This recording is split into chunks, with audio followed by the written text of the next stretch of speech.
So he mentions, and then he says also that it's not proper to call Allah subhanahu wa ta'ala Layla or Lubna or Su'da or Da'du or Hind.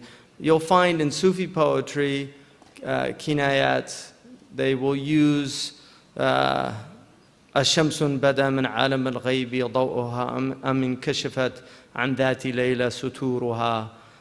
They'll use Layla to express the divine essence. And the Sufis tended to do that. The ulama tended to be opposed to that. So again, these are khilafi issues but obviously poetry has its licenses, but he says in here that one should not do that. Another thing that he says, which is very common amongst common people, is to say that you should not say it's all good, because he said it's not all good. Ma'asiyah is not good. So if somebody does something wrong, you say it's all good.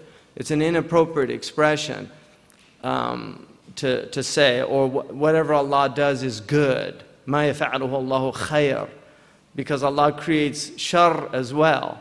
So it kind of gives the impression that there's no evil.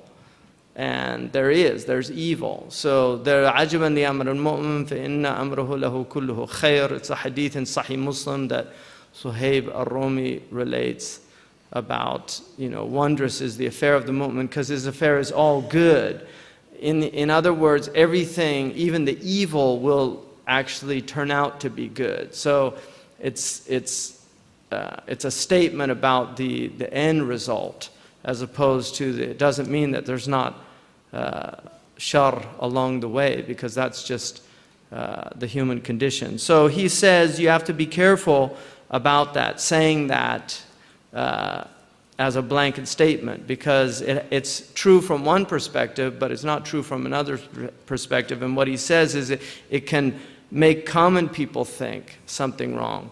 And there's a popular songwriter that wrote a song about it's all good, and he sarcastically talks about, the buildings are falling down in the inner city, men are leaving their wives, but it's all good. To kind of show that attitude is it's an insane attitude about that. It's not all good.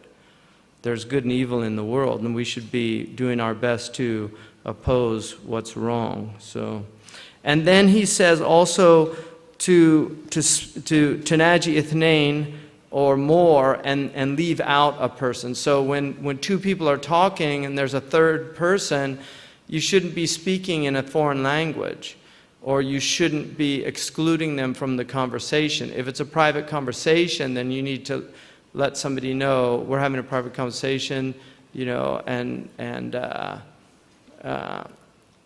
that's people have meetings and things like that. So, but generally, if you're sitting in a room and there's three people and you exclude one from the conversation, it's not. The Prophet ﷺ told us not to do that. But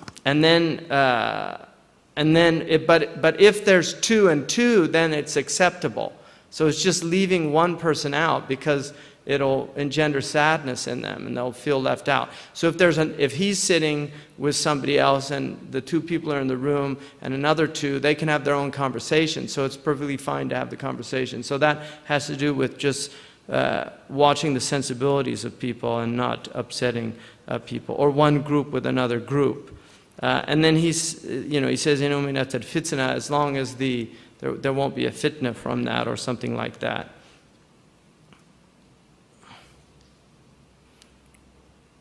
And then obviously like I said, if you excuse him and just say we have to discuss something and he's fine with that, then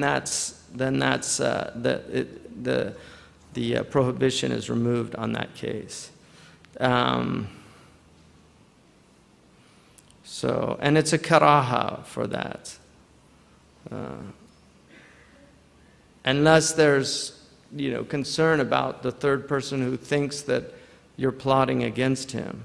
So, especially if they would be paranoid and schizophrenic.